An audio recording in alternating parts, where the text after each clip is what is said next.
So let's start with this. Any regrets about this process starting here a couple of weeks ago? Matt Gaetz, yourself, 6 others voted to say, Mr. McCarthy, we're not impressed with what's happening. You're going to need to leave. You succeeded with the help of the Democrats. Here we are 2 weeks on. Any regrets, or you think we're in the right place? Not a single regret. I mean, you don't enjoy doing that, but I certainly don't have any regrets about it. We need to make change, Steve. We're $33 trillion in debt. There's a small group of conservatives that have been working very, very hard to sort of bring the conference over to the right a bit. And we accomplished a lot of that. If you look at H.R. 1, the domestic energy legislation that we passed, H.R. 2, I'm told the most comprehensive and conservative border security and immigration legislation that has ever been passed. The NDAA, most conservative National Defense Act that's ever been passed, clawed back all of this spending for taxpayer-funded abortions, transgender surgeries, and battery-operated Jeeps, and was passed with all Republican votes. The only place that we were having problems was on these major fiscal issues that Kevin McCarthy did not stay with the conference and was able to garner more Democrat votes than he was Republican votes in order to pass them, whether it was the debt ceiling package or whether it was the CR. Both of those very big financial pieces of legislation had more Democrat votes, and that is what has brought us to this point. Yeah, and I agree with you on those points. Look, you named the 3 biggest things facing America today: energy issues, border issues, and fiscal responsibility, all of which are, out of whack right now in Washington because of the Democrats who keep ramming through these bizarre ideas that somehow America can run on bubblegum, squirrels, and windmills, which we know better. It runs on Montana energy. You know that, and I know that.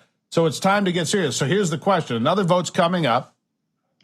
Will Jim Jordan get enough? I see some movement, but I also read some folks say, well, we could have the first woman Republican that's going to run for the speaker there. What do you make of it in the next round?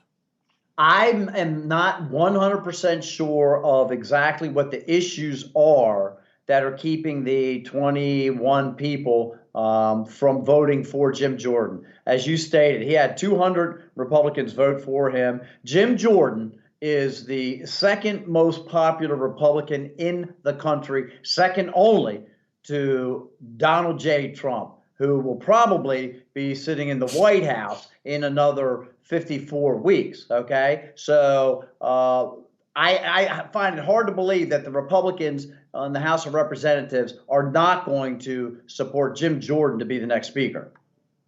Well, Kevin McCarthy, obviously, he has sway over some folks. He got 6 votes here. Steve Scalise has sway. He got 7 votes. That's 213. You're still 4 short.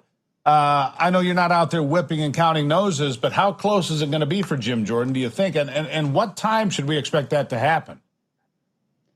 So I've got a screen here in my office. It says the House is in recess, subject to the call of the chair. So they're out there right now having conversations with those remaining 21 people to find out exactly what their opposition to Jim is.